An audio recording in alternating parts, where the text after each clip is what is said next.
এ পর্যায়ে আপনাদের সম্মুখে মহাগ্রন্থ আল কুরআন থেকে তাফসীর পেশ করছেন আন্তর্জাতিক খ্যাতি সম্পন্ন মুফাসসিরে কুরআন হযরত মাওলানা দেলোয়ার হুসাইন সাঈদী এমপি। হযরত মাওলানা দেলোয়ার হুসাইন সাঈদী এমপি। الحمد لله نحمده ونستعينه ونستغفره ونعوذ بالله من شرور سيئات أعمالنا من شرور أنفسنا ومن سيئات أعمالنا من يهد الله فلا مضل له ومن يضلل فلا هادي له ونشهد أن لا إله إلا الله وحده لا شريك له ونشهد أن سيدنا وحبيبنا ومولانا محمدا عبده ورسوله الذي أرسله بالحق بشيرا ونذيرا وداعيا إلى الله بإذنه وسراجا منيرا فقد قال الله تعالى في كلامه المجيد وفرقانه الحميد أعوذ بالله من الشيطان الرجيم بسم الله الرحمن الرحيم إن الله وملائكته يصلون على النبي يا أيها الذين آمنوا صلوا عليه وسلموا تسليما اللهم صل على سيدنا مولانا محمد وعلى آل سيدنا مولانا محمد मोहब्बतेर साथे सबाई पढ़ेन अल्लाहुम्मा सल्ली आला मौलाना मुहम्मद व अला आलि सय्यिदिना मौलाना मुहम्मद बलगल उला बिकमालिहि كشف الدجى بجماله حسنت جميع خصاله صلوا عليه وآله জনাব সভাপতি বৈরাগী বাজার সিনিয়র মাদ্রাসা প্রাঙ্গণে আয়োজিত এই সুন্দর মাহফিলের বিশেষ অতিথি জামাত ইসলামী বাংলাদেশের সিলেট মহানগরীর সম্মানিত আমির ডক্টর শফিকুর রহমান সাহেব, এই এলাকার সম্মানিত ওলামায়ে কেরাম, উপস্থিত সম্মানিত এলাকাবাসী ভাইয়েরা, পর্দার আড়ালের মা এবং বোনেরা, আসসালামু আলাইকুম ওয়া রাহমাতুল্লাহি ওয়া বারাকাতুহু। আমরা আল্লাহ রাব্বুল ইজ্জত ওয়াল জালাল তার দরবারে শুকরিয়া আদায় করি যে দিনের এই দ্বিপ্রহরে বৈরাগী বাজার সিনিয়র মাদ্রাসার সামনে আমরা একত্রিত হতে পেরেছি। আল্লাহ পাকের দরবারে শুকরগুজার হচ্ছি। আমরা সকলে পড়ছি আলহামদুলিল্লাহ, সবাই পড়ি আলহামদুলিল্লাহ। এই দ্বিপ্রহরে আপনারা আপনাদের কাজ ফেলে রেখে সবাই ছুটে এসেছেন কোরআন শোনার জন্য। কি শুনতে এসেছেন? এই সুন্দর পরিবেশ সৃষ্টি করার পেছনে যারা ওসিলা, যারা কাজটি করেছে, তাদের জন্য আমাদের দোয়া করা দরকার। নবী করিম সাল্লাল্লাহু আলাইহি ওয়াসাল্লাম বলেছেন, মান লাম ইয়াশকুরিন নাস ফালাম ইয়াশকুরিল্লাহ। যে মানুষের কৃতজ্ঞতা প্রকাশ করতে পারে না, আদায় করতে পারে না, সে আল্লাহর শুকরিয়া আদায় করতে পারে না। এই গ্রাম্য অঞ্চলে এত সুন্দর বিশাল প্যান্ডেল, এত সুন্দর মাইক সিস্টেম, এরকম সুন্দর একটি আয়োজনের পেছনে যারা, তাদের জন্য দোয়া করা দরকার, ঠিক না? আপনাদের এলাকার কৃতি সন্তান যারা প্রবাসে রয়েছেন, আমেরিকায়, ইংল্যান্ডে, বিশেষ করে কাউসার আহমেদ মারুফ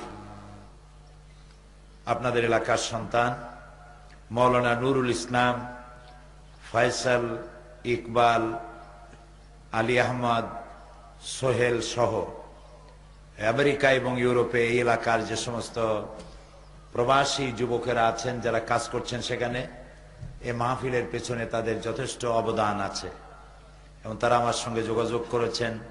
আজকেও কাউসার আমেরিকা থেকে 2 বার আমার সঙ্গে যোগাযোগ করেছেন টেলিফোনে। এই মাহফিলটা যাতে সফল হয়, সুন্দর হয়, সেজন্য তারা রাত জেগেছে, কষ্ট করেছে, দোয়া করেছে, চেষ্টা করছে।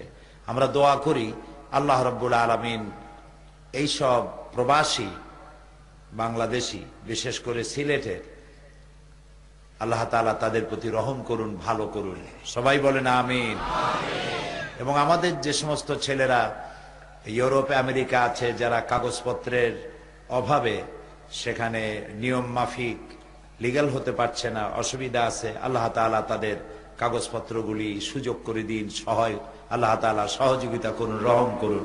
সবাই বলি আমিন। এবং সেখানে তারা দ্বীন ও ঈমান নিয়ে থাকতে পারে, আল্লাহ সে তৌফিক তাদেরকে দান করুন। প্রিয় ভাই সব, আপনারা কষ্ট করে এসেছেন কোরআনে কারীম শোনার জন্য।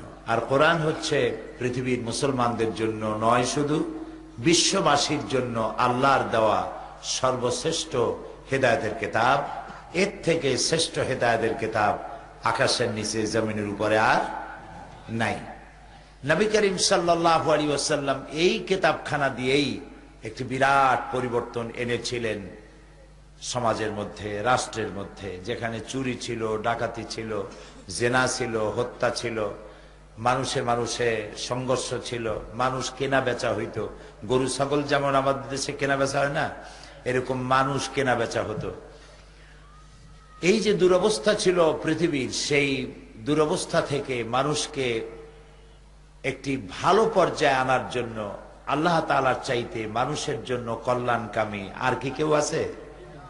এরকম আসতে বললেন কেন? আর কি কেউ আছে? নাই।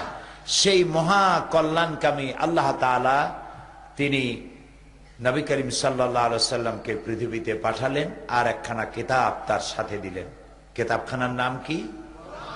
কোরআন। আল্লাহ ইসলামের মাধ্যমে মানুষকে যত কল্যাণ করেছেন, কিসের মাধ্যমে? ইসলামের মাধ্যমে যত কল্যাণ করেছেন, তার মধ্যে 2টি কল্যাণ সব থেকে বড়। একটি হলো নবুয়ত, আর একটি হলো কিতাব। মুখস্থ করুন, একটি হলো নবুয়ত, আর একটি হলো কিতাব। কিতাব যদি শুধু নবী পৃথিবীতে আসতেন আর আল্লাহ যদি কিতাব না দিতেন, তাহলে সর্বনাশ হয়ে যেত। মানুষেরা নবীদেরকেই আল্লাহ বানাই ফেলাইতো, ঠিক না? ঈসা আলাইহিস সালাম রে আল্লাহ বানায় নাই, লোকেরা আল্লাহ ছেলে বানাইছে প্রথম, এখন তো আল্লাহই বানাই ফেলাইছে তারে। তিনি ত্রাণকর্তা, তিনি গুনাহ মাফকারী, তিনি আসবেন মানুষকে উদ্ধার করার জন্য, ইত্যাদি। আবার ইহুদিরা হযরত উযায়েরকে আল্লাহর পুত্র বানাইছে এবং নিজেরা আল্লাহর নাতি পুতি ইত্যাদি হয়েছে, নাউজুবিল্লাহ। তো কিতাব যদি না আসতো, শুধু নবী আসতেন, তাহলে এই সমস্যাটা হইতো। আর যদি শুধু কিতাব পাঠানো হতো, নবী না দেওয়া হইতো, তাহলে মাঝিহারা নৌকার মতো অবস্থা হতো মানুষের। যে নৌকায় মাঝি থাকে না, সে নৌকার অবস্থা কি হয়? নদীতে তুফান চলতেছে, কখনো এই কূলে ধাক্কা খাবে, কখনো ও কূলে ধাক্কা খাবে, 2 কূলের ধাক্কা খেয়ে মাঝখানে এসে ডুবে যাবে আরোহী সুদ্ধা, ঠিক না? এই জন্য আল্লাহ রাব্বুল আলামিন নবী দিলেন, আর কি দিলেন? কিতাব দিলেন। সুবহানাল্লাহ বলেন। এই কিতাব সম্পর্কে কবি বলছেন, উতর কর গারে হেরা সে সুয়ে কওম আয়া, উতর কর গারে হেরা সে সুয়ে কওম আয়া, और एक नुस्खे किमिया साथ लाया। নবী করিম সাল্লাল্লাহু আলাইহি ওয়াসাল্লাম হেরা পাহাড় থেকে নেমে এলেন আর সাথে আনলেন একটা পরশ পাথর। এটি এমন একটি পরশ পাথর যে তার সাথে লোহা লাগলো, লোহা সোনা হয়ে গেল, পাথর লাগলো, পাথরগুলি ডায়মন্ড হয়ে গেল। এরকম একটা পাথরের কথা শুনাই, যিনি পাথর ছিলেন হীরকখণ্ড হয়ে গেলেন। তার নাম ওমর, তার নাম ওমর। যখন তিনি কাফের ছিলেন, জাহিল ছিলেন, এবং চিন্তা করুন যে কতটা জাহিল হলে পরে একজন নবীকে হত্যা করতে একটা মানুষ আসতে পারে, কতটা জাহিল, কত অজ্ঞ, কত মূর্খ, কত নাদান হলে পরে আল্লাহর নবী হত্যা করতে আসতে পারে, চিন্তা করতে পারেন? আচ্ছা, সেই মানুষটি যখন নবীকে হত্যা করতে আসলেন তখন তার কানের মধ্যে কোরআন ঢুকে গেল। কানের মধ্যে কি ঢুকলো? তিনি যখন শুনলেন তাহা মা আনজালনা আলাইকাল কুরআনা লিতাশকা, কোরআনের আয়াত কানের মধ্যে ঢুকে কলজের মধ্যে গিয়ে ঢুকছে। হযরত ওমর বোন রে ভগ্নিপতি রে পিটাই টিটাই থুইয়া তারপরে কোরআনের আওয়াজ শুনতে পেয়ে বুঝতে পারলো যে নিশ্চয়ই এরা জান দিতে চায়, তবু কোরআন ছাড়বে না। কি মজা এই কোরআনে, আমাকে নিয়ে চলো মুহাম্মদ সাল্লাল্লাহু আলাইহি সাল্লামের কাছে। নবী করিম সাল্লাল্লাহু আলাইহি সাল্লাম তখন বসা ছিলেন কয়েকজন সাহাবী নিয়ে গোপন একটা ঘরে। হযরতে আলী বলছেন, হযরত হামজা বলছেন, ইয়া রাসূলুল্লাহ, আমি দেখতে পাচ্ছি ওমর আসতেছে তরবারি নিয়ে, আমাকে হুকুম করুন, আমি তাকে দেখে নেই। রাসূলুল্লাহ বললেন, না, আসতে দাও, তাকে আসতে দাও। হযরত ওমর তরবারি হাতে নিয়ে, তরবারিটা হাতে আছে, ওই অবস্থায় ঢুকেছে। রাসূল জিজ্ঞেস করলেন, ওমর, কি মতলব নিয়ে এসেছো? ওমর বলছেন, মতলব তো খুবই খারাপ ছিল, খুব কুমতলব নিয়ে এসেছিলাম, কিন্তু কোরআন তো আমাকে উলট পালট করে দিল। আমি এখন জীবনের 26টি বছর অন্ধকারের মধ্যে কাটিয়ে দিয়েছিলাম, আমি এখন আলোর সন্ধান চাই। আল্লাহর নবী বলেন, ওমর, তুমি পড়ে নাও লা ইলাহা ইল্লাল্লাহু মুহাম্মাদুর রাসূলুল্লাহ। হযরত ওমর ছিলেন একটা বাল্ব, শুধু বাল্ব। এখন একটা বাল্ব 1000 পাওয়ারের যদি হয়, সে কোনো ফায়দা দিতে পারবে না। ওর সাথে কি যোগ করতে হবে?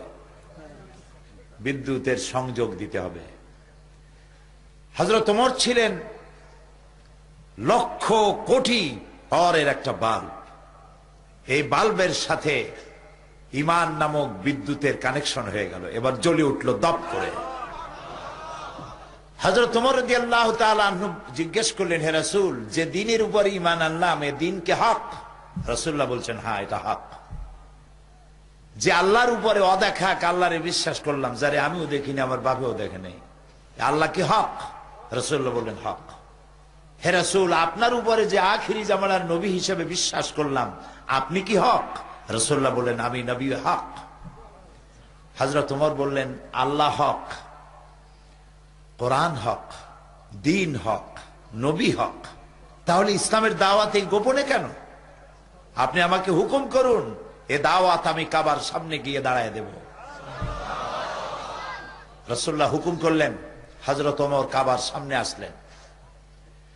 কাবা শরীফের সামনে এসে হযরত ওমর বলেন, হে কুরাইশের নেতারা শোনো, তোমাদের দ্বারা প্ররোচিত হয়ে আমি আল্লাহর নবীকে হত্যা করতে আসছিলাম, কিন্তু আমি নবীকে হত্যা করতে পারি নাই।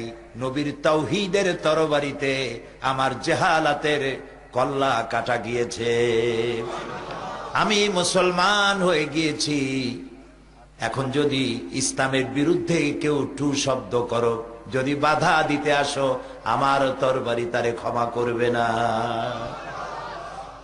যেই তরবারিটা ছিল ইসলামের বিরুদ্ধে, সেই তরবারিটা চলে আসলো ইসলামের পক্ষে। সুবহানাল্লাহ। এখন এই পাথর লোহা রূপী ওমর কি হয়ে গেলেন দেখেন। রাসূলুল্লাহ বললেন এক পর্যায়ে গিয়ে, এক সময় রাসূলুল্লাহ বললেন, লা নবিয়্যা বাদি ওয়ালা রাসূলা, আমার পরে নবীও হবে না, আমার পরে রসুলও হবে না। আমার পরে যদি আল্লাহ কাউকে নবী বা রসুল বানাতেন, লাকানা ওমর, ওমরের আল্লাহ নবী বানাই দিতেন। দেখলেন এই কোরআন শরীফ কি পারে, দেখতে পারলেন? সুবহানাল্লাহ বলবেন না? এই কোরআন কি বানাই দিল? লোহারে সোনা বানাইলো, সোনারে হীরক খণ্ডে পরিণত করে দিল। এখন দেখেন হযরত ওমর কোথায় চলে গেছেন? রাসূলুল্লাহ নাই, হযরত আবু বকরও নাই।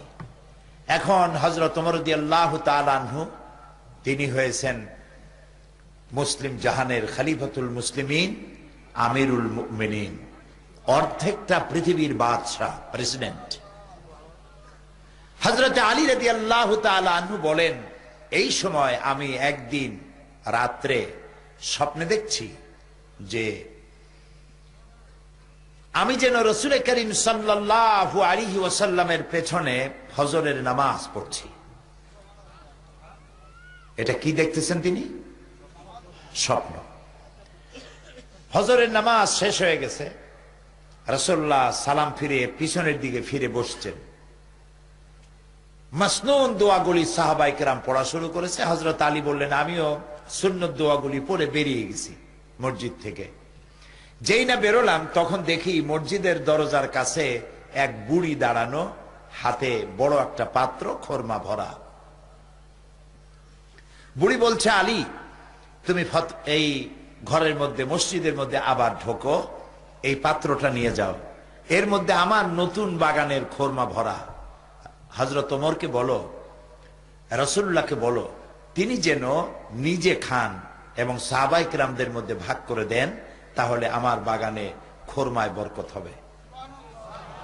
হযরত আলী রাদিয়াল্লাহু তাআলা আনহু মসজিদের মধ্যে ঢুকলেন এবং রাসূলুল্লাহকে পাত্রটা দিলেন।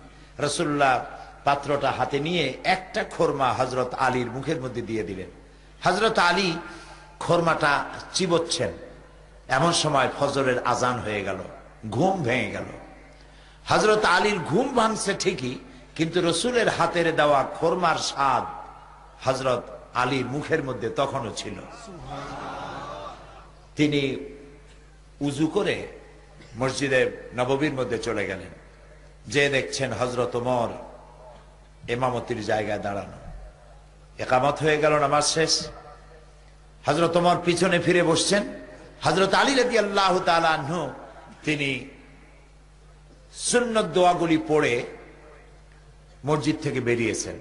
গেটের সামনে গিয়ে দেখেন এক বুড়ি দাঁড়ানো, হাতে এক পাত্র খোরমা।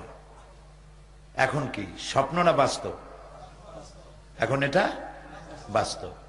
বুড়ি বলছেন, ওমর, হে আলী, এই খোরমাগুলি নিয়ে যাও, আমার নতুন বাগানের খোরমা, নিয়ে হযরত ওমরকে দাও, তিনি নিজে খাবেন আর রাসূলুল্লাহর সাহাবীদের মধ্যে ভাগ করে দেবেন, তাহলে আমার খোরমার বাগানে বরকত হবে। হযরত ওমর চিন্তা করছে, স্বপ্নে দেখলাম, স্বপ্ন এরকম বাস্তব হয় নাকি? সাথে সাথে কি আশ্চর্য। তিনি খোরমা নিয়ে গেলেন ভিতরে, হযরত ওমরকে দিলেন আর ঘটনাটা শুনাইলেন। হযরত ওমর পাত্রটা হাতে নিয়ে একটা খোরমা উঠাইয়া হযরত আলীর মুখের মধ্যে দিয়ে দিলেন। হযরত আলী খোরমাটা খেতে খেতে বললেন, ইয়া ওমর জিদনি তামরাতান উখরা, হে ওমর, এই খোরমার জাতটা খুব ভালো, এত সুন্দর মিষ্টি লাগতেছে, তুমি আমার একটা বেশি দাও। আমার যদি দুই একটা বেশি দাও, তাহলে কারো ভাগে কম পড়বে না, খোরমা তো বেশি আছে, আমাদের দাও না একটা বেশি। হযরত ওমর বলছেন, ইয়া আলী, লাউ আন্না রাসূলুল্লাহ সাল্লাল্লাহু আলাইহি ওয়াসাল্লাম যাদাক লাজিদনাক। হে আলী, স্বপ্নের ভিতরে রাসূলুল্লাহ যদি তোমারে একটার বেশি খোরমা দিতেন, আমিও তোমারে একটার বেশি খোরমা দিতাম। হযরত আলী চোখ গেছে এত বড় হয়ে, কয় কি? হযরত আলী বলছেন, ইয়া ওমর, আহিয়া রুইয়া রাআইতাহা আম হিয়া গায়বুন আমিত্তালাতা আলাইহি। হে ওমর, এটা কি তুমি আমার মতো স্বপ্নে দেখছো, না গায়ব থেকে তোমাকে জানানো হয়েছে? তুমি জানলা কেমনে যে রাসূলুল্লাহ আমারে একটা খোরমা দিছিলেন? হযরতে ওমর বলছেন, ইয়া আলী, ওয়াল্লাহি মা হিয়া রুইয়া ওয়ালা গায়ব। হে আলী, আল্লাহর কসম, এটা স্বপ্নও নয়, আমি তোমার মতো স্বপ্নেও দেখি নাই, আর গায়েব থেকেও আমাকে এটা জানানো হয়নি। ওয়ালাকিন্নাল মুমিনা ইযা আখলাসা কলবাহু ইয়ারা বিনুরিল্লাহ। আসল কথা হচ্ছে, একজন আল্লাহর বান্দা যখন আল্লাহর জন্য হয়ে যায়, একজন আল্লাহর গোলাম যখন আল্লাহর জন্য নিবেদিত হয়ে যায়, তখন আল্লাহর সাহায্যই সে দেখতে পায়। সুবহানাল্লাহ। এবার চিন্তা করুন, হযরত ওমর কোথায় ছিল, কোরআন তাকে কোথায় উঠায় দিল। সুবহানাল্লাহ বলবেন না? এই জন্য কোরআনের সাথে যদি কেউ আদব রক্ষা করে, কোরআনকে সম্মান করে, কোরআন অনুযায়ী জীবন চালায়, আল্লাহ তাআলা, সে যদি জিরো থাকে আল্লাহ তারে হিরো বানায় দেন। সুবহানাল্লাহ। আর যদি কোনো হিরো কোরআনের সাথে বেয়াদবি করে, তাহলে আল্লাহ তাআলা তাকে হিরোরে কি বানায়? শূন্যের কোটায় পৌঁছায় দেয়। দুনিয়ায় কোনো নাম থাকে না, কামও থাকে না, বদনাম, কেউ সম্মান করে না। এগুলি আমরা দেখছি, ইতিহাসেও পড়েছি, চোখেও দেখছি। প্রিয় ভাই সব, তো এই কোরআন আসলো পৃথিবীর মানুষের কল্যাণের জন্য। আলহামদুলিল্লাহ বলেন, সবাই বলেন আলহামদুলিল্লাহ। এখন এই কোরআনের বক্তব্য হচ্ছে এই, আমরা যেন খাঁটি মুসলমান হয়ে যাই। যারা আমরা ইসলাম মুসলমানের দাবি করি, আমরা যেন খাঁটি মুসলমান হই, এটাই হলো কোরআনের দাবি। আলহামদুলিল্লাহ। আল্লাহ রাব্বুল আলামিন বলেন, ইয়া আইয়ুহাল্লাযীনা আমানু দুখুলু ফিস-সিলমি কাফা ওয়া লা তাত্তাবিউ খুতুওয়াতিশ শাইতান ইন্নাহু লাকুম আদুউম মুবিন। হে বিশ্বাসীরা, তোমরা যারা ঈমান এনেছো, শোনো, ইসলামের মধ্যে, সিলমের মধ্যে পরিপূর্ণভাবে দাখিল হয়ে যাও, আর শয়তানের ইত্তেবা করো না। শয়তান তোমাদের প্রকাশ্য দুশমন। আমাদের দুশমনকে শয়তান, বন্ধুকে আল্লাহ এবং তার রাসূল। বন্ধুকে বলেন আল্লাহ এবং তার রাসূল, আর শত্রুকে শয়তান। শয়তানরে যদি আপনি শত্রু বানাইতে পারেন, তাহলে আল্লাহ এবং রাসূল আমাদের জন্য কি হবেন? বন্ধু হবেন। আর আল্লাহ রাসূলের সাথে যদি নাফরমানি করেন, তাহলে শয়তান কি হবে? বন্ধু হবে। আর শয়তান যদি বন্ধু হয়, তাহলে খাসিরাত দুনিয়া ওয়াল আখিরা, যালিকা হুয়াল খুসরানুল মুবিন। আমও যাবে, সালাও যাবে, কিছুই থাকবে না। এখন আমি আপনাদের কাছে জিজ্ঞেস করতে চাই, আমরা কারে বন্ধু বানাইতে চাই, আল্লাহরে না শয়তানরে? যারা জবাব দিলেন না, তারা কিন্তু বিপদে পড়বেন। কোন কোন প্রশ্ন আছে সাথে সাথে জবাব দিতে হয়, তা না হলে ফেরেশতারা গরম চোখে তাকায়, এর বেটা কথা কয় না কেন? কথা বুঝছেন না? ফেরেশতারা আছে না আমাদের মধ্যে? আছে। তাহলে বলেন, বন্ধু বানাবেন কারে, আর শত্রু বানাবেন কারে? এখন আল্লাহরে বন্ধু বানাইতে হইলে কি কি করা লাগে, আর শয়তানরে দুশমন বানাইতে হইলে কি কি করা লাগে, সেই ব্যাখ্যাটা না জানলেই মানুষ নিজের অজান্তেই শয়তানরে বন্ধু বানাবে, আল্লাহরে দুশমন বানাবে। যেমন মানুষ আর পশু, মানুষ আর পশু, এ দুইয়ের খাসলাত কি এক হওয়া উচিত? বলেন, উচিত না। কিন্তু মানুষ যদি না জানে পশুর চরিত্র কি, এটা যদি মানুষের না জানে, তাহলে সে অজান্তেই পশুর কাজ সে করে বসবে। যেমন মুসলমান আর কাফের, মুসলমান যদি না জানে ইসলাম কি আর কুফরি কি, তাহলে সওয়াবের নিয়তেই সে কুফরি করবে, শিরক করবে, বিদআত করবে। কথা কি বুঝে আসতেছে? কথা কি বোঝেন? আলহামদুলিল্লাহ, বুঝলেই ভালো, আর না বুঝলে বেড়া ছাড়া হবে, না হয় ছাড়া বেড়া হবে, ঠিক না? প্রিয় ভাই সব, আল্লাহ তাআলা বলছেন ইসলামের মধ্যে পরিপূর্ণ দাখিল হও। আমাদেরকে বলতেছে, বলেন তো কাদেরকে বলতেছে? আমাদেরকে বলতেছেন। এখন আমরা তো সবাই মুসলমান এবং ইমানদার। ইমানদারদেরকে বলছেন ইসলামের মধ্যে ঢোকো। কারণ হলো এই আল্লাহ রাব্বুল আলামিন বলেন, وَمِنَ النَّاسِ مَن يَقُولُ آمَنَّا بِاللَّهِ وَالْيَوْمِ الْآخِرِ وَمَا هُمْ بِمُؤْمِنِينَ। মানুষের মধ্যে এমন বহুত মানুষ আছে যারা বলে, লোকেদের মধ্যে এমন বহু লোক আছে যারা বলে যে আমরা আল্লাহর উপর ঈমান এনেছি, পরকালেও বিশ্বাস করেছি। এরা আল্লাহ বলেন কি? ওমা হুম বিমুমিনিন, এরা মুমিন না। এগুলো কি? মুমিন না। তো আল্লাহ তাআলার উপরে ঈমান আনার পরে আল্লাহ তাআলা বলছেন এরা মুমিন না। কারণ হলো ঈমানের দাবি করে ঠিক, কিন্তু ঈমানের কাম করে না।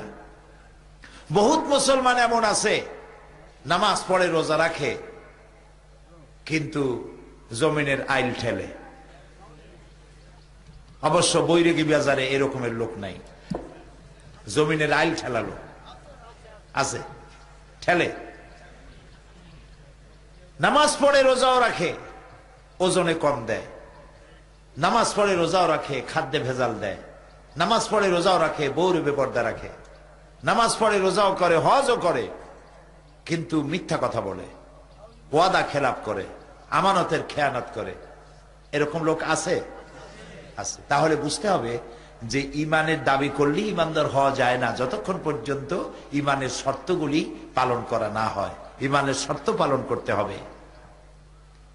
প্রিয় ভাই সব, আল্লাহ তাআলা বলছেন পরিপূর্ণরূপে ইসলামের মধ্যে দাখিল হয়ে যাও। মিথ্যা কথা বলো না। মিথ্যা কথা হচ্ছে গুনার মা। মিথ্যা কথা কি? সবাই বলে গুনার মা। মিথ্যা কথা বলা কবিরা গুনাহ। এই মিথ্যা কথায় কথায় মানুষ মিথ্যা কথা বলে, নাউযুবিল্লাহি মিন যালিক। মিথ্যার মা, মিথ্যাকে গুনার মা বলা হয় কেন? মা বলা হয় এই জন্য, মায় বাচ্চা দেয়। মায় কি দেয়? বাচ্চা দেয়। একটা মিথ্যা কথা বললে অন্তত ওই মিথ্যাটাকে জাস্টিফাই করার জন্য, সত্য বানাবার জন্য আরো 100টা মিথ্যা কথা বলা লাগে। তাহলে মিথ্যায় আরো বাচ্চা দিল না?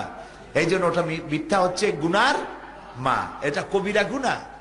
অথচ হাসতে হাসতে আমাদের লোকেরা এই কবিরা গুনাহ করে। আল্লাহ আমাদের মাফ করুন, বলেন আমিন। বলেন আমিন। জমিনের আইল ঠেলে। আচ্ছা দেখেন, নামাজ পড়তে পড়তে কপালে দাগ লাগছে, ঠিক, কপালে দাগ লেগে গেছে, কিন্তু জমিনের আইল ঠেলতেছে। এই জমিনের আইল ঠেলিয়া, কতখানি ঠেলিয়া কত টাকা কামাই করবেন, কয়টা বাড়ি বানাবেন এ দিয়া? মরবেন যখন, তখন জায়গা কতটুক পাবেন? 3.5 তো এই 3.5 জায়গার মধ্যে সকলকেই যাইতে হবে। মাটি আপনি খাইতে পারবেন না, মাটি আপনারে খাবে। এটা সত্য কিনা? আর মানুষের চাওয়ার কোনো শেষ নাই, খালি খাইতে চায়, আরো চাই, আরো চাই। আল্লাহর নবী বলেছেন, লাউ কানা লি ইবনি আদম ওয়াদিম মিন যাহাবিন লাহাব্বা ইয়াকুনা লাহু সানিন। আল্লাহর নবী বলেন, আদম সন্তানকে যদি একটি মাঠ ভরে স্বর্ণ দেওয়া হয়, সে বলবে আমাকে যদি আরো একটা মাঠ ভরে যদি সোনা দেওয়া হতো ভালো হতো। আল্লাহর নবী বলেন, আদম সন্তানের পেট কবরের মাটি ছাড়া কোনো জিনিস দিয়া ভরবে না। কবরের মাটি দিয়েই শুধু ভরবে। মানুষ শুধু খাই খাই খাই খাই করতেই থাকে। এই আপনার যতটুকুন দুনিয়ার সৌন্দর্য আমাদের দরকার, দুনিয়ার সৌন্দর্য দরকার, আল্লাহ শিখাই দিয়েছেন। রব্বানা আতিনা ফিদ দুনিয়া হাসানাতাও ওয়া ফিল আখিরাতি হাসানা ওয়া কিনা আযাবান নার। পড়েন আমার সাথে, রব্বানা আতিনা ফিদ দুনিয়া হাসানাতাও ওয়া ফিল আখিরাতি হাসানা ওয়া কিনা আযাবান নার। আল্লাহ তাআলা শিখাচ্ছেন, আমার কাছে দোয়া করো, আয় আমার রব, আমাকে দুনিয়ার সুখ সৌন্দর্য দাও, আখিরাতেরও সুখ সৌন্দর্য আমারে দাও, আর জাহান্নামের কঠিন আযাব থেকে আমারে তুমি বাঁচাও। বলেন আমিন। সবাই বলেন আমিন। প্রিয় ভাই সব, আমি মানুষকে বুঝাইতে গিয়ে বলি, এই যে আমাদের লোকেরা যারা বিদেশে আছে, লন্ডনে আছে, আমেরিকা আছে, আমাদের দেশের অনেক লোকেরা সেখানে, কেউ কেউ, সব না, কিছু লোক আছে যারা মদের ব্যবসা করে, তারপরে সুদের কারবার করে। আমি তাদের বলি, ভাই এই যে মদের ব্যবসা করেন, সুদের ব্যবসা করেন, এটা তো হারাম। এই ব্যবসাটা করা কি হারাম। কোন শরীয়ত বলবে না এটা জায়েজ আছে। তো এই যে হারাম ব্যবসাটা করে যে টাকা আপনি কামাচ্ছেন, এই কামাই তো খাইতেছে আপনার বউতে, ছেলেতে, মেয়েতে, মায়, বাপে, সবাই খাইতেছে। কিন্তু আপনি পাপ কামাই করতেছেন বলে কিয়ামতের দিন আপনাকে জাহান্নামে যেতে হবে। এই পাপের ভাগ তো মায়ও নেবে না, বাপেও নেবে না। নেবে? বলেন নেবে? বউতে নেবে? ছেলে মেয়েতে নেবে? তো কষ্ট করে কামাই করবেন আপনি, সুখ ভোগ করবে সবাই, আর কিয়ামতের দিন সবটা পাপের বোঝা নিয়ে আপনি একা দোজখে যাবেন। এই কাম তো পাগলেরও করা উচিত না, ঠিক কিনা? কাজে আপনাদের সন্তান সিলেটের লোকেরাই বেশি পরিমাণ বিদেশে কাজ বাজ করেন, আলহামদুলিল্লাহ বলেন, সবাই বলেন আলহামদুলিল্লাহ। তাদের মধ্যে যারা এই ধরনের হারাম ব্যবসায় আছে বলে আপনাদের জানা আছে, তাদেরকে আপনারা বলবেন যে বাবা এই কাজ করার দরকার নাই, হালাল ব্যবসা করো। বলবেন এইটা? আপনারা বলবেন? আল্লাহ যেন তৌফিক দেন। বলেন আমিন। বলেন আমিন। আপনাদের ছেলে যদি এরকম থাকবে, বলবেন বাবা তুমি আমার সন্তান, আমি তোমার পিতা, আমি তোমাকে অনুরোধ করছি, তোমাকে হুকুম করছি, তুমি এই হারাম ব্যবসা ছেড়ে দাও। কত ভালো ভালো ব্যবসা আছে, হালাল ব্যবসা করো, এটা করো না। এটা করিয়া তুমিও দুজকে যাবা আর আমিও বিপদে পড়বো, কাজে এই কামটা করো না, নিষেধ করে দিবেন। আমাদের লোকেরা বিদেশে যারা আছে, আলহামদুলিল্লাহ, খালি যে মদের ব্যবসা করে তা না, অনেক ভালো ভালো ব্যবসাও করে, কোন আলহামদুলিল্লাহ, এবং বিরাট বিরাট কাজ করে। এই সিলেটের আপনাদের এই এলাকার, এই বিশাল এলাকার লোকেরা লন্ডন শহরে বিরাট বিরাট মসজিদ করেছে, আলহামদুলিল্লাহ বলে।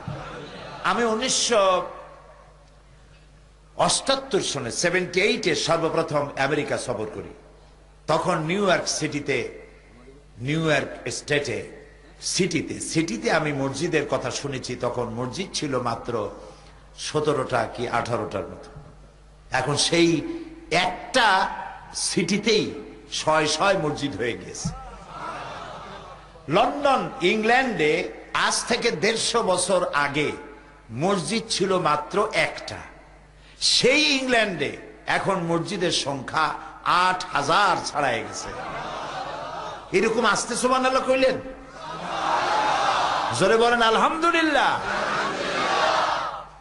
এই সিলেটের লোকেরা করেছে। তারা যা কামাই করে, রোজগার করে, তার থেকে একটা বিরাট অংশ মাদ্রাসা মসজিদে সমানে দিতে থাকে। লন্ডনের সব থেকে বড় মসজিদ বাংলাদেশিরা করেছে, এই সিলেটের লোকেরাই করেছে, বেশিরভাগ সিলেটি। সেটা হলো ইস্ট লন্ডন মসজিদ। ইস্ট লন্ডন মসজিদ ইউরোপের সব থেকে বড় মসজিদ। 10,000 লোক মসজিদের ভেতরে নামাজ পড়তে পারে। এখন চিন্তা করেন, 10,000 লোক একটা মসজিদের মধ্যে নামাজ পড়তে হলে মসজিদটা কত বড়। বাংলাদেশি টাকায় খরচ হয়েছে প্রায় 120 কোটি টাকার মতো খরচ বাংলাদেশি টাকায়। সেখানে আমি কালেকশন করেছি, অন্যরা করেছে। মসজিদে যখন টাকা চেয়েছি, মাহফিল করেছে, আমাকে নিয়ে মাহফিল করেছে। যখন টাকা চেয়েছি, মহিলারা, সিলেটি মহিলারা গলার হার, হাতের চুড়ি, কানের দুল খুলে খুলে দিয়ে দিয়েছে। পুরুষেরা কামাই করা টাকা উড়ি উজাড় করে দিয়েছে, লক্ষ লক্ষ পাউন্ড দিয়েছে। সুবহানাল্লাহ, সুবহানাল্লাহ। গির্জাগুলি মসজিদ হয়ে গিয়েছে, আলহামদুলিল্লাহ, বহুত গির্জা, আলহামদুলিল্লাহ। এই বিরাট কাজ প্রবাসী মুসলমানরা বিদেশে করতেছে, আলহামদুলিল্লাহ বলেন। মাদ্রাসা বানাচ্ছে, অনেক মাদ্রাসা হয়েছে, অনেক মাদ্রাসা হয়েছে। কাজী এই সব ভালো কাজ যারা করতেছে তাদেরকে উৎসাহিত করা দরকার। আর যারা হারাম ব্যবসা আছে তাদেরকে, তাদের আত্মীয় স্বজন যারা আছে তাদের বলা দরকার, বাবা আমি তোমার টাকা পয়সা চাই না, তুমি আল্লাহর রাস্তায় হালাল ব্যবসা করো। ঠিক বললাম ভাই? এই কাজটি সকলের করা দরকার। প্রিয় ভাই সব, আল্লাহ তাআলা বলছেন উদখুলু ফিস সিলমে কাফা, পরিপূর্ণভাবে ইসলামের মধ্যে দাখিল হয়ে যাও। বহু মুসলমান আছে, এই মাহফিলও আছে, থাকতে পারে নাও থাকতে পারে, ওয়াজ শোনে কিন্তু নামাজ পড়ে না, এরকম আছে। আমি মনে করি আপনাদের মধ্যে এরকম নাই, আলহামদুলিল্লাহ কর। ওয়াজ শুনতে যায় যত দূর হোক, কিন্তু নামাজ পড়ে না। তা নামাজ পড়া হলো ফরজ, ওয়াজ শোনা নফল। কোন কোন ক্ষেত্রে ফরজ, যে কিছুই জানে না তার জানার জন্য ফরজ, আর যে জানে তার জন্য নফল। তো ওয়াজ শুনতে আসলেন, নামাজ পড়লেন না। আচ্ছা আপনারা বলেন তো, শয়তান আল্লাহর হুকুম ভঙ্গ করছিল কয়টা? মাত্র একটা। আচ্ছা এবার বলেন তো, 24 ঘন্টার মধ্যে ফরজ নামাজ কয়ক্ত? 5 ওয়াক্ত নামাজের মধ্যে আল্লাহর হুকুম কয়টা? ফরজ কয়টা? 17টা। 17টা। 5 ওয়াক্ত নামাজের মধ্যে আল্লাহর 17টা হুকুম ফরজ। শয়তান সারা জীবনে আল্লাহর হুকুম লঙ্ঘন করেছে মাত্র একটি। আর যে ব্যক্তি নামাজ পড়ে না, সে দৈনিক দৈনিক আল্লাহর 17টা হুকুম ভঙ্গ করে। শয়তান বেনামাজিরি দেখা দূরের থেকে সেলুট মারে, বলে বাবা তুমি আমার বাপ না, তুমি আমার দাদা। শয়তানে কয় যে আমি মাত্র একটা হুকুম লঙ্ঘন করে শয়তান হয়ে গেছি আর সারা জীবনে, আর তুমি দৈনিক আল্লাহর 17টা হুকুম ভঙ্গ করো, তুমি তো আমার দাদার চাইতেও বড়, কাজে তোমার উপরে আল্লাহর গজব হইতে পারে, এই জন্য আমি তোমার থেকে দূরে থাকবো। শয়তান বেনামাজির কাছে যায় না। ট্রাকের পিছনে দেখছেন লেখা আছে বিপদমুক্ত দূরত্ব বজায় রেখে চলুন। শয়তান বেনামাজি থেকে বিপদমুক্ত দূরত্ব বজায় রেখে চলে। কোন সময় গজব নাজিল হয় তার ঠিক নেই। প্রিয় ভাই সব, নামাজ আল্লাহ ফরজ করেছিলেন কয় ওয়াক্ত? না, জি আপনি ঠিক কইছেন, 50 ওয়াক্ত নামাজ আল্লাহ ফরজ করেছিলেন। মুসা আলাইহিস সালাম বললেন আল্লাহ আপনারে কি উপহার দিল? তিনি বললেন আল্লাহ 50 ওয়াক্ত নামাজ দিচ্ছে। কয় যে সর্বনাশ হয়ে গেছে, সর্বনাশ হয়ে গেছে। আপনার উম্মত 50 ওয়াক্ত নামাজ পড়তে পারবে না, আপনি কমান, আল্লাহরে কন, আল্লাহ কমাই দিক। তারপরে 40 হইল, 30 হইল, এরপরে হইল 5। মুসা আলাইহিস সালাম বলেন এবার কত? কয় যে 5। কয় যে এও পারবে না উম্মতের, এও কষ্ট হবে, আপনি কমাই আনেন। নবী করিম সাল্লাল্লাহু আলাইহি ওয়াসাল্লাম বললেন আল্লাহ দিছিলেন আমারে 50, আর আপনি খালি কমান কমান করতে করতে 50 5-এ আনছেন। আমি এখন আল্লাহর সামনে দাঁড়াইতে পারবো না, আমার শরম হয়, আমি কেমনে বলবো যে আরো কমান? আল্লাহ রাব্বুল আলামিন বলেন ও আমার নবী, আমি আপনার উম্মতের জন্য 50 ওয়াক্ত নামাজকে ফরজ করেছিলাম। আপনার দাবি অনুযায়ী 5 ওয়াক্ত আমি ফরজ করে দিলাম, কিন্তু আমি তো বলেছি 50 ওয়াক্ত। যেই সব বান্দারা 5 ওয়াক্ত নামাজ আদায় করবে, ফরজ নামাজ 5 ওয়াক্ত ঠিকভাবে আদায় করবে, 50 ওয়াক্তেরই সওয়াব আমি আল্লাহ তাদেরকে দিয়ে দেব। তাহলে যে ব্যক্তি 5 ওয়াক্ত নামাজ পড়ছে সে 50 ওয়াক্ত গেইন করতেছে। সুবহানাল্লাহ বলে। 5 ওয়াক্ত যে পড়তেছে সে 50 ওয়াক্ত গেইন করতেছে, লাভ করতেছে। আর যে পড়তেছে না সে 50 ওয়াক্ত তো শেষ করতেছে, আরো শয়তানের কাতারে নিজেকে দাঁড় করাচ্ছে। বলেন নাউজুবিল্লাহ। আল্লাহর নবী বলেছেন মান তারাকা সালাতান মুতাআম্মিদান ফাকাদ কাফারা। ইচ্ছে করে যে নামাজ ছেড়ে দিল কাফের হয়ে গেল। বলেন নাউজুবিল্লাহ। সবাই বলেন নাউজুবিল্লাহ। ইচ্ছে করে নামাজ ছেড়ে দিল তো কাফের হয়ে গেল। প্রিয় ভাই সব, লা দীনা লিমান লা সালাতা লাহু। যে ব্যক্তি নামাজ পড়ে না তার কাছে দিন নাই, ধর্ম নাই, ইসলাম নাই, কিচ্ছু নাই। তো নামাজ না পড়লে কি হয়ে যাবে বলেন তো? আপনারা বলেন। রাসূলুল্লাহ বলেছেন নামাজ না পড়লে কি হবে? বিশ্বাস করুন আমার মুসলমান ভাইরা, যারা নামাজ পড়ে না, বালেগ হয়েছে, নামাজ পড়ে না, ইচ্ছে করে নামাজ ছাড়ে, তারা নিজেদেরকে মুসলমান বলে দাবি করার অধিকার হারায় ফেলে। অধিকার নেই। আর একটা কঠিন হাদিস শুনাই, বলবো। রাসূলুল্লাহ বলেছেন যে ব্যক্তি ইচ্ছে করে নামাজ ছেড়ে দেয় তার উপরে আল্লাহর কোনো দায়িত্ব নাই। ইন্না লিল্লাহি ওয়া ইন্না ইলাইহি রাজিউন। আল্লাহর কোনো দায়িত্ব নাই তার প্রতি। আরেকটি হাদিস হচ্ছে যে ব্যক্তি ইচ্ছে করে নামাজ ছেড়ে দেয় আল্লাহ এবং রাসূলের সাথে তার সম্পর্ক ছিন্ন হয়ে যায়, কাট হয়ে যায়। আমরা কি চাইবো আল্লাহ রাসূলের সাথে আমাদের সম্পর্ক নষ্ট হয়ে যাক? চাইবো? তা আমরা কি এখন ওয়াদা করতে পারবো জীবনে আর নামাজ ছাড়বো না? পারবো আদা করতে?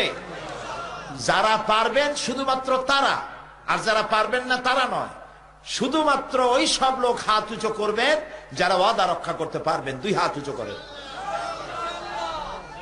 সবাই বলেন, বলেন ইয়া আল্লাহ, তোমার পবিত্র নামে ওয়াদা করি, শপথ করি, কসম করি, যতদিন পর্যন্ত মালাকুল মউত আমার মাথার কাছে না আসতেছে ততদিন পর্যন্ত ফরজ নামাজ, ফরজ রোজা আর ছাড়বো না, আর ছাড়বো না, আর ছাড়বো না। এবার জোরে বলেন ইয়া আল্লাহ, আমার আজকের এই কসম আমার মৃত্যু পর্যন্ত আমাকে পালন করার তৌফিক দাও। আমিন, আমিন ইয়া রাব্বাল আলামিন। সকলে হাত নামান, আল্লাহ যেন কবুল করেন। আমরা বলি আমিন, সবাই বলি আমিন। পর্দা করবেন। বাড়িতে যে বিবি আছে, মেয়ে বড় হয়েছে, বোন আছে, আপনার অধীনস্থ যারা আছে, পর্দায় রাখবেন। মদ এবং জুয়া থেকে বাঁচবেন। এখন মদ জুয়ার পরিবর্তে, মদের পরিবর্তে আমাদের দেশে ফ্যান্সি ডিল আসছে। এই বৈরাগী বাজার, বিয়ানী বাজার টাজার এইসব জায়গায় আসে নাই মনে হয়, আসছে, সব জায়গায় আইছে। এখন খিতা খরবায় চতুর্দিকে ফ্যান্সি ডিল, মদ আসে আর ঢুকে পড়ছে। এখন করবেন কি? উপায় কি? উপায় হলো, এগুলো বুড়ো মানুষে খায় না। বুড়ো মানুষে খায় খুব কম, খায় না বললেই চলে। এগুলি যুবকরাই বেশি খায়। এই যুবকদেরকে ফিরাইতে হবে। ড্রাগ এডিক্টেড হওয়া, মদ খাওয়া হারাম। যুবকেরা ভালো করে শোনো, আমি বিশ্বাস করি, মনে করি বৈরাগী বাজারের যুবকেরা খুব ভালো। বলেন আলহামদুলিল্লাহ। খারাপ ছেলেদের সাথে বন্ধুত্ব করবা না। কারণ হলো সৎসঙ্গে আমরা স্বর্গে না যাই। আমরা বলি সৎসঙ্গে জান্নাত বাস, সৎসঙ্গে জান্নাত বাস। আর অসৎসঙ্গে শুধু সর্বনাশ না, সাড়ে সর্বনাশ। বন্ধু যেন খারাপ না হয়। যুবকেরা, তোমার বন্ধু যদি সিনেমা খোর হয়, মদ খোর হয়, জুয়ারি হয়, তোমার একদিন না একদিন জুয়া খেলায়, মদের আড্ডায়, জেনার আড্ডায় ঢুকাইয়া ছাড়বেই। আর তোমার বন্ধু যদি নামাজি হয়, আজ হোক কাল হোক, হাতে ধরে হোক পায়ে ধরিয়ে হোক, তোমার একদিন মসজিদে ঢুকাবে। সুবহানাল্লাহ, সুবহানাল্লাহ। এই জন্য বন্ধু বানাইতে ভুল করবে না যুবকেরা। ভালো ভালো ছেলেদের সাথে বন্ধুত্ব করবে। আজকে বলবে যে দেখো একটু ফেন্সি ডিল খাইলে কি হয়, মাপসায় নেবে আল্লাহর কাছে, পরে একটু টেস্ট করে দেখো, ভালো ঘুম হবে। নিজের রাজা রাজা, নায়ক নায়ক, জি, একটা জ্যাকসন জ্যাকসন ভাব হবে। খাইয়া দেখো, 2 ফুটা খাও, একদিন খালি কি হবে? শয়তানি কিন্তু এরকম বলে। ওই যেমন ডায়াবেটিস রোগীদের সামনে রসগোল্লা দিয়ে কয় হুজুর একটু খান, একদিন খাইলে কি হবে?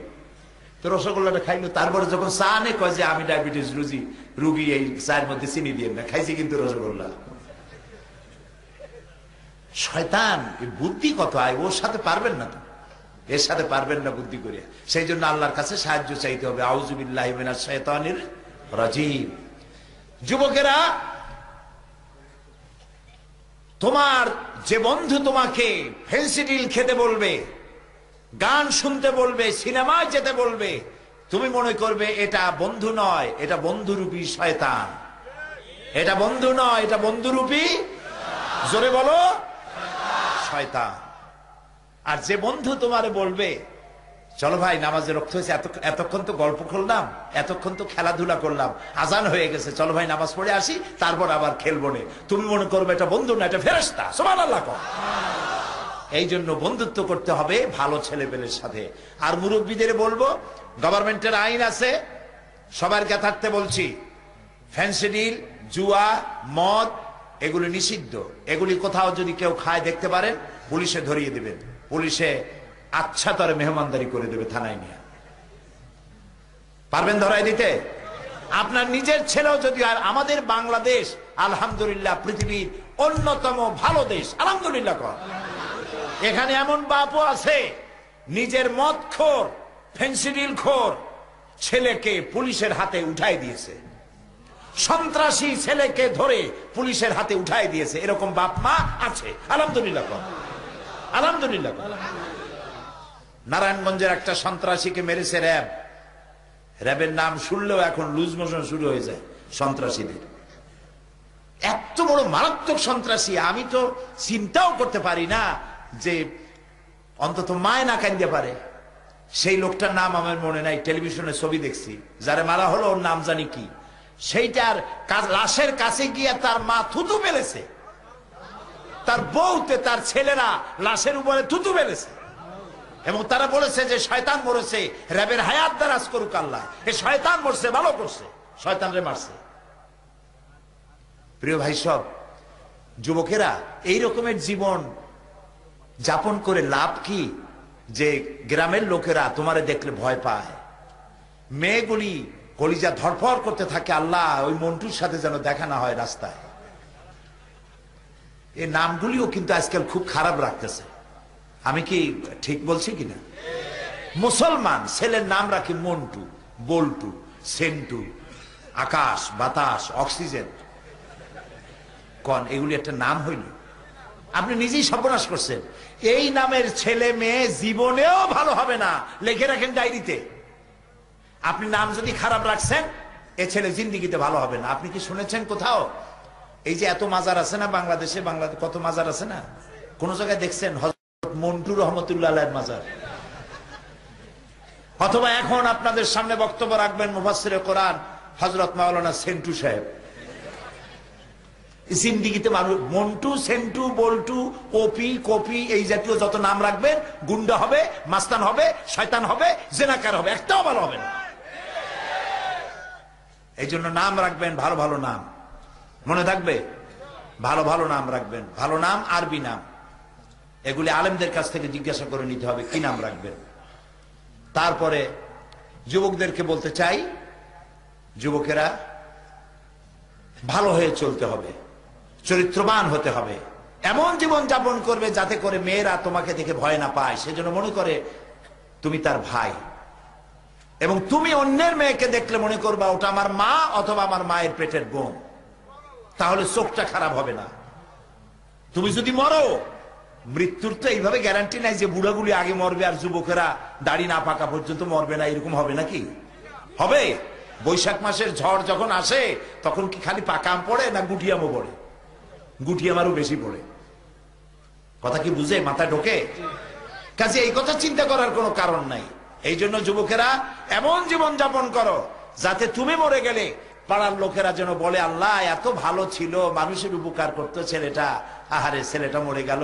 এই যে কাউসার কত বড় কাজ করলো, বিরাট মাহফিলের আয়োজন করে দিল আমেরিকায় থেকে তার সাথী সঙ্গে নিয়ে, আলহামদুলিল্লাহ কর।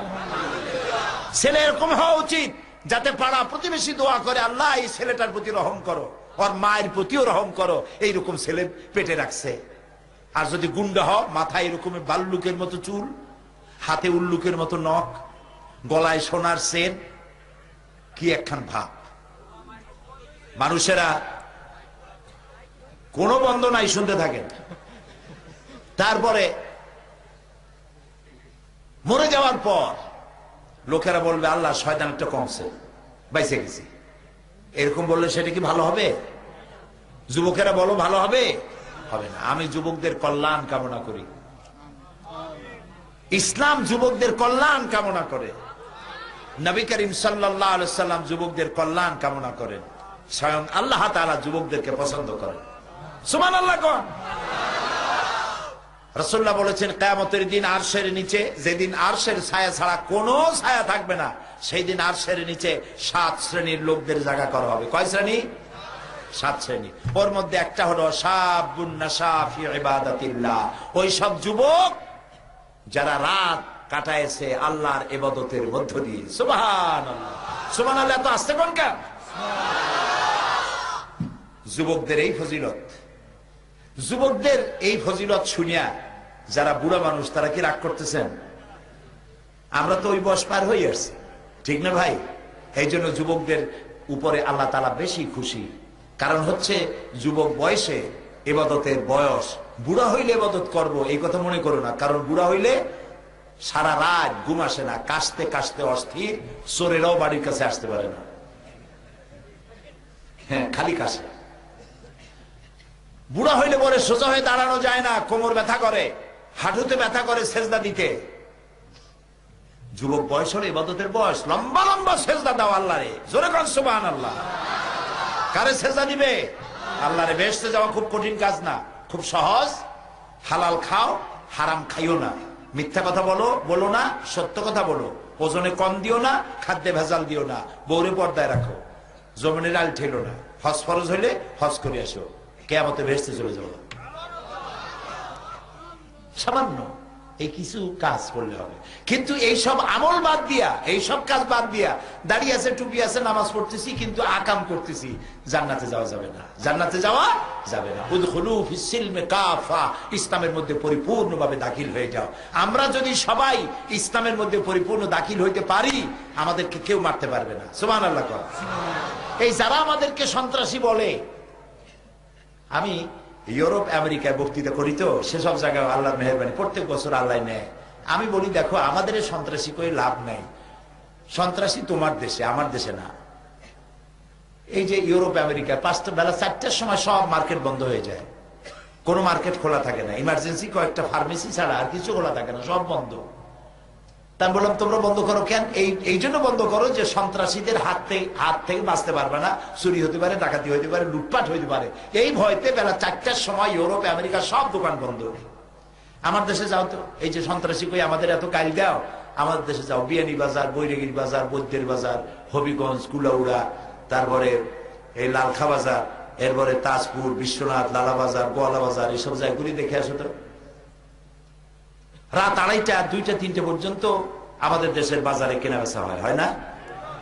হয় কিনা? কোন কোটি কোটি টাকার বিক্রি হয়, পুলিশ খুঁজেও পাওয়া যায় না, বর্তা খাইতেও পাওয়া যায় না। কই সেখানে তো এই ধরনের সন্ত্রাসী আমরা দেখি না। আমার দেশে সন্ত্রাসী যায় এখন যা শুরু হয়েছে, এগুলো সংক্রামিত অন্য কোনো জায়গায় থেকে আসা, এখান থেকে না, এগুলি রাজনৈতিক ষড়যন্ত্র। কথা বুঝতে পেরেছেন? আমাদের দেশের লোক ভালো, সব থেকে ভালো, আলহামদুলিল্লাহ। জোরে বলেন আলহামদুলিল্লাহ। আমরা যদি ভালো মুসলমান হইতে পারি, কেউ আমাদের মারতে পারবে না। ইসলাম সন্ত্রাসে বিশ্বাস করে না, কোনো দিন করে না।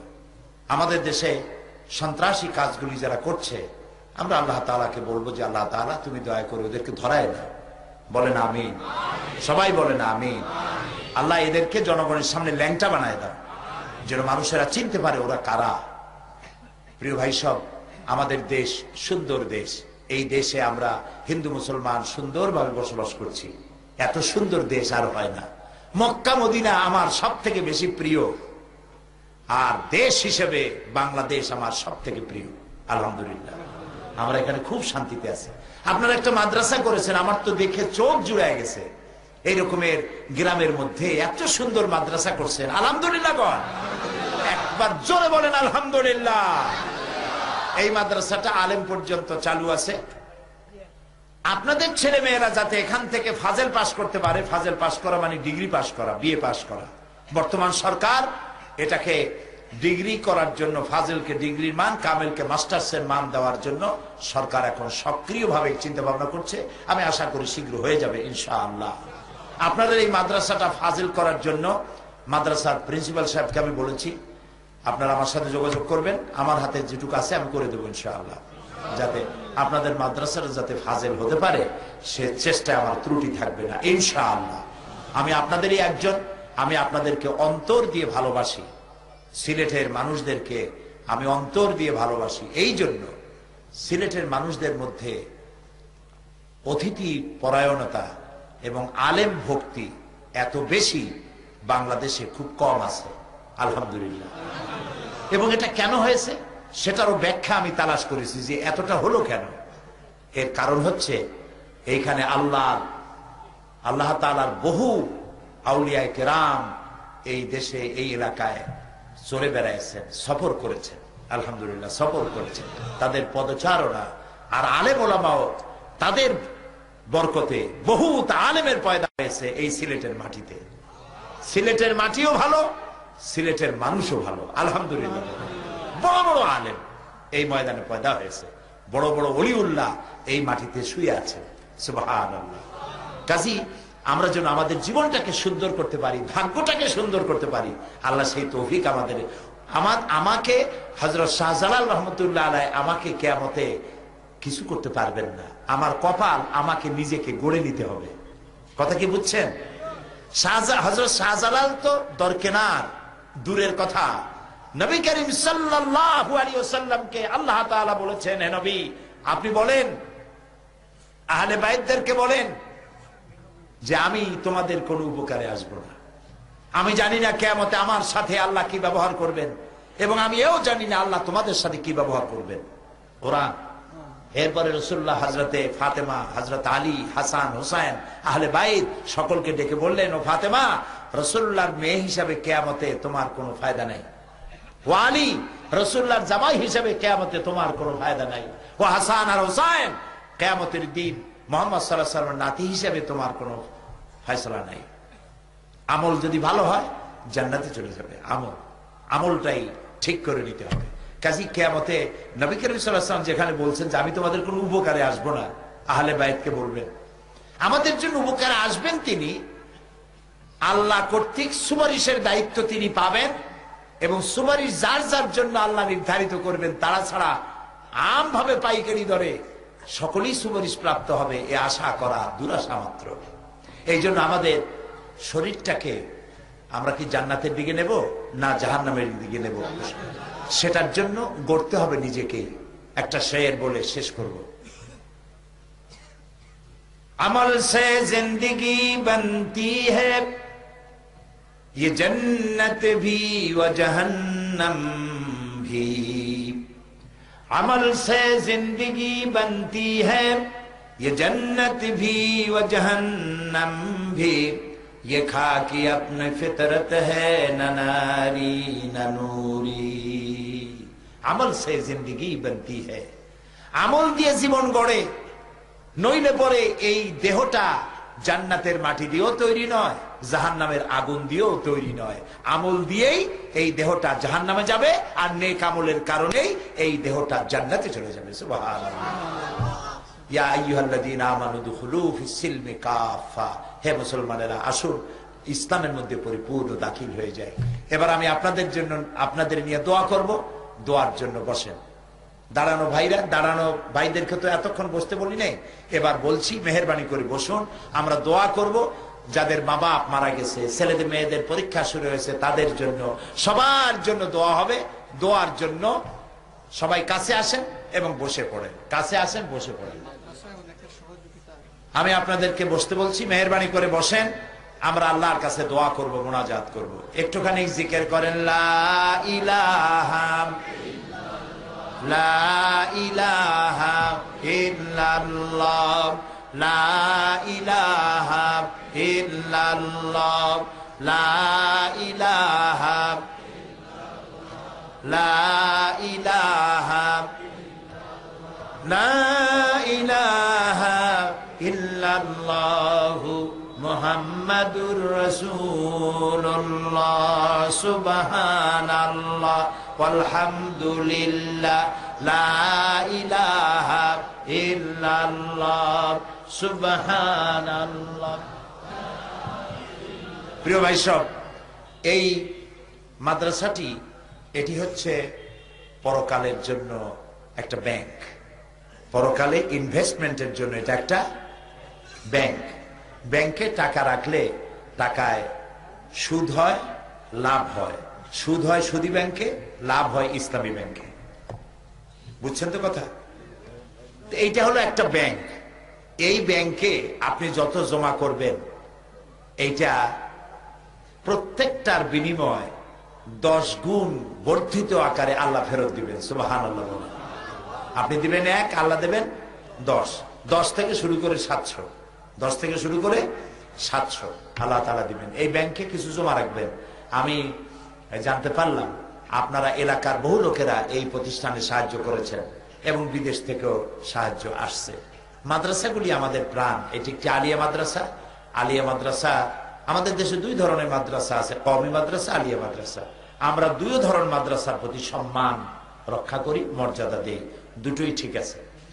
তবে আলিয়া মাদ্রাসা যারা পড়াশোনা করে, তারা সরকার এবং জনগণের খেদমতে নিজেদেরকে দেওয়ার মতো সুযোগ সুবিধা এখানে একটু বেশি।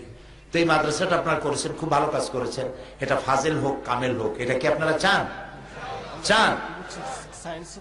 এবার তারা সায়েন্সও খুলেছে, কম্পিউটার শিক্ষা দেওয়া হচ্ছে। বলেন আলহামদুলিল্লাহ। আলহামদুলিল্লাহ। মাদ্রাসায় পড়ে একটা ছেলে বিসিএস পরীক্ষা দিয়ে যদি ম্যাজিস্ট্রেট হয়, যদি সে টিওনো হয়, যদি সে ওসি হয়, যদি সে এসপি হয়, যদি সে জজ হয়, তাহলে কত ভালো হবে চিন্তা করেন তো, ঠিক না ভাই? আমি বলি না যে সব ফেরেশতা হয়, কিছু তো খারাপ হবে, কিন্তু অধিকাংশ এখানে ভালো হয়। এটাকে বিশ্বাস করেন? আচ্ছা, বিশ্বাস না করলে একটা দৃষ্টান্ত দিই। এই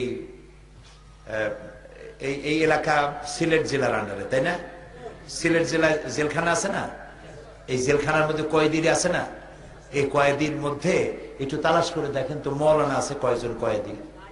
চোর, ডাকাত, মাস্তান, গুন্ডা, সাদাবাজ, মুনাফাখোর, চোরা কারবারি। জেলখানার মধ্যে যত ধরনের আসামি আছে এর মধ্যে মৌলানা কয়জন? এর মধ্যে মসজিদের ইমাম কয়জন? এর মধ্যে পীর সাহেব কয়জন? এর মধ্যে হাফেজ কয়জন? একটু খুঁজে দেখেন, তাহলে বোঝা যায়। সেই সংখ্যা যদি খুবই কম হয় তাহলে বুঝতে হবে এখানে ভালো শিক্ষা হয়। আলহামদুলিল্লাহ বলবেন না? আলহামদুলিল্লাহ।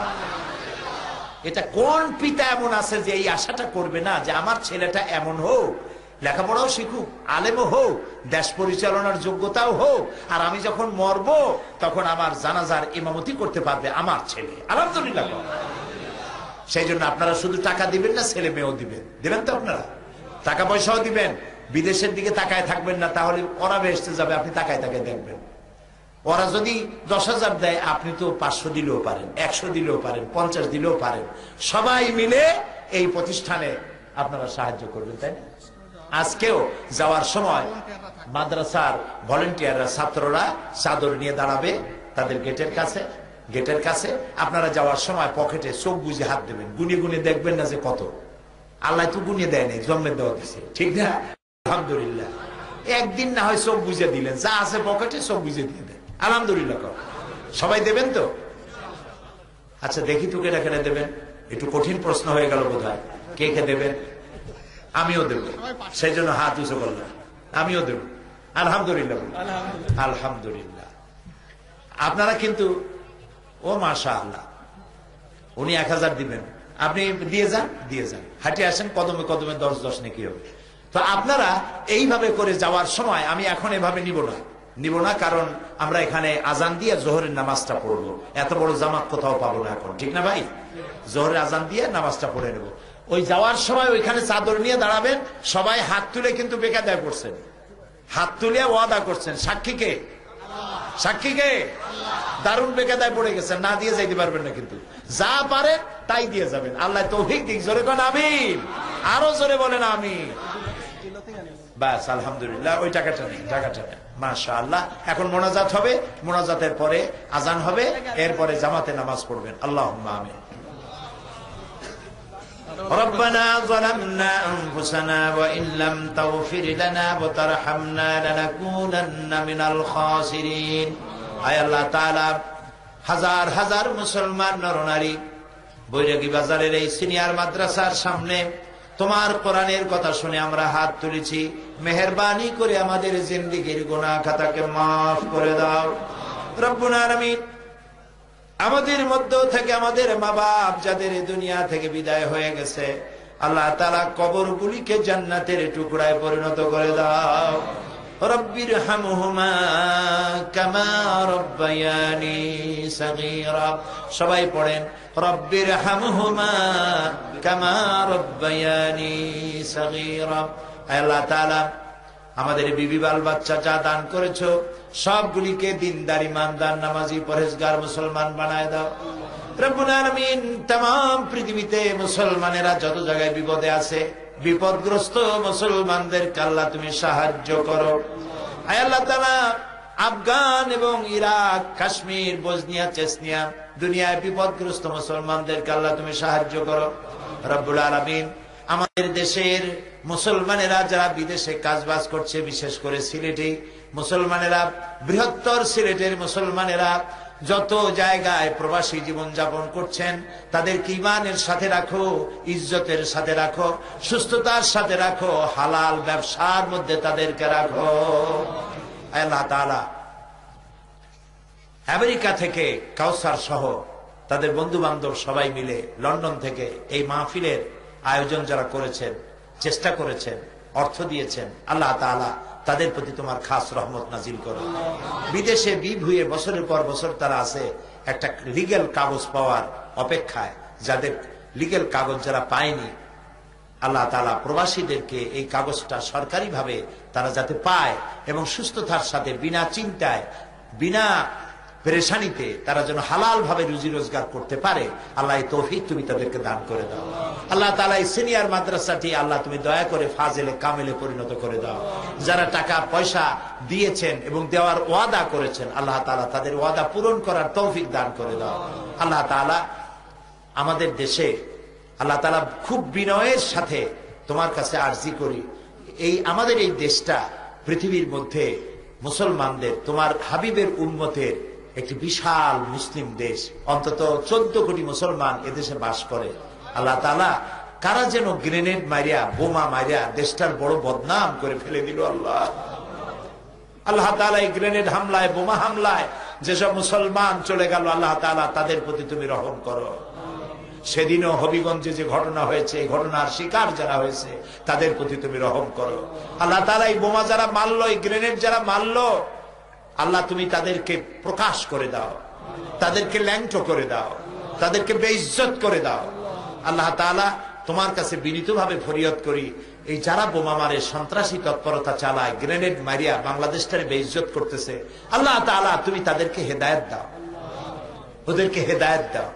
আল্লাহ তাআলা তোমার ইলমে যদি জানা থাকে যে ওদের নসিবে হেদায়েত নাই, তাহলে নমরুদ, হামান, সাদ্দাদ এগুলার যেমন গজব দিয়ে তুমি ধ্বংস করেছো, আল্লাহ গ্রেনেড হামলা, বোমা হামলাকারীদেরকে লানত দিয়া, গজব দিয়া বিদায় করে দেওয়া। আল্লাহ তাআলা বাংলাদেশে নৈরাজ্য সৃষ্টিকারীদেরকে আল্লাহ এদেরকে পাশ করে দাও, এদের পায়ের তলার মাটিকে খসায় দাও, এদের ঐক্যের মধ্যে ফাটল ধরিয়ে দাও। আল্লাহ তাআলা এদের মানুষের উপরে এদের প্রভাবকে আল্লাহ উড়ায় দাও। রব্বুল আলামিন তুমি বাংলাদেশের এই নিরীহ মানুষগুলি, এই গরিব মানুষগুলির মুখের দিকে তাকায়া তোমার রহমত করো। আল্লাহ এই কত বড় বদনাম হলো, একটা বিরাট সম্মেলন হতে যাচ্ছিল, সেই সম্মেলনটা হতে পারলো না একটা বদনামের কারণে। আল্লাহ এই বদনাম যারা করলো গোটা জাতির কাছে আল্লাহ তুমি তাদেরকে উলঙ্গ করে দাও।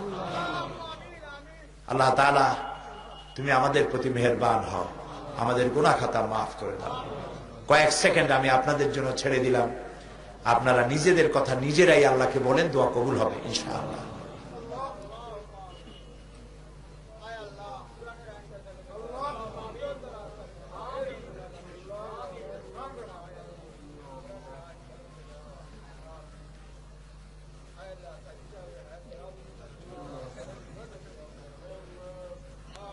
রব্বুল আলামিন তোমার বান্দা বান্দিরা যে যা চাইলেন বৈধভাবে, আল্লাহ তাআলা তুমি দয়া করে সকলকে ইনায়েত করো।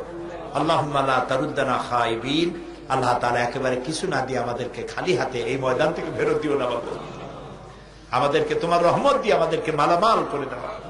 আল্লাহ তাআলা তুমি তোমার আরশে আজিম থেকে গৈরিগি বাজারের এই মাহফিলটার দিকে রহমতের নজর দিয়ে একটু তাকাও। আল্লাহ তাআলা আমাদেরকে ক্ষমা করে দাও, আমাদেরকে ভালো করো, সুন্দর করো, নেক আমল করার তৌফিক দিয়ে দাও, শয়তানের সব রকমের ওয়াসওয়াসা থেকে বাঁচার তৌফিক দাও। এই এলাকার যুবকদেরকে যারা ড্রাগ এডিক্টেড হয়েছে, আল্লাহ তাআলা তাদেরকে ড্রাগ থেকে মুক্ত করে দাও।